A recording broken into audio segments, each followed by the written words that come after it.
Move over, White Kitchens. There's a new neutral in town. There's been an obsession in the last 10 or so years with white kitchens. Maybe it's been more than that, actually. Just feels like recently everyone's been obsessed with all white everything in their kitchens, not just their cabinets. As much as I like the aesthetic of really clean, bright cabinets, the issue that I've had with going pure white is kind of compounded because, one, everyone seems to be doing it. There's really no innovation when it comes to paint colors on cabinets these days. And two, those white kitchen cabinets are often paired with a white backsplash and a white countertop and maybe even white walls surrounding it. So everything is very clean and minimal and looks very cool, I guess, but there's no variety, there's no visual texture. And to me, that just sort of diminishes its impact over time. Now, on the opposite side of things, you also don't want to go too crazy with your colors, especially on cabinets, because it is quite an investment to get them redone. Even if you're doing it yourself with a roller and brush, it's very labor intensive and it's very easy to screw up as well. So really, it just seems like the default choice for a lot of people because it's clean, they don't got to worry about undertones, clashing. White is white sometimes. Sometimes you pick a warm white that looks beautiful online and then you put it in your kitchen, now your cabinets are green. So test your colors. I should also mention that the article mentions gray as well as being kind of out, like we don't like gray anymore. On kitchen cabinets, I kind of like gray sometimes because it's different from white. Anything that's not pure white is at least an attempt to do something a little bit different. Now, these warmer colors that are sort of being alluded to here, I like. And I hate to toot my own horn, but I picked very much a warm sandy mid-tone color for my last kitchen in my condo, which was Stone Hearth. Now, the colors that we're going to talk about today are lighter in general. So it's not going to be a huge deviation lightness-wise from most of your off-whites. So hopefully that'll make it easier to digest for all you white kitchen cabinet fanatics watching.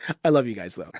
And it could be argued that white kitchens have a timeless appeal because they're very clean, they kind of go with everything, they bring in a lot of light as well. But I think there is a chance that the pendulum is starting to swing back a little bit towards color of some sort. And we're not talking about anything crazy drastic in this video. This is still going to be along the same sort of lines as white kitchen cabinets because we are talking about another neutral at the end of the day. And I gotta say, this video was definitely inspired by this article from thekitchen.com.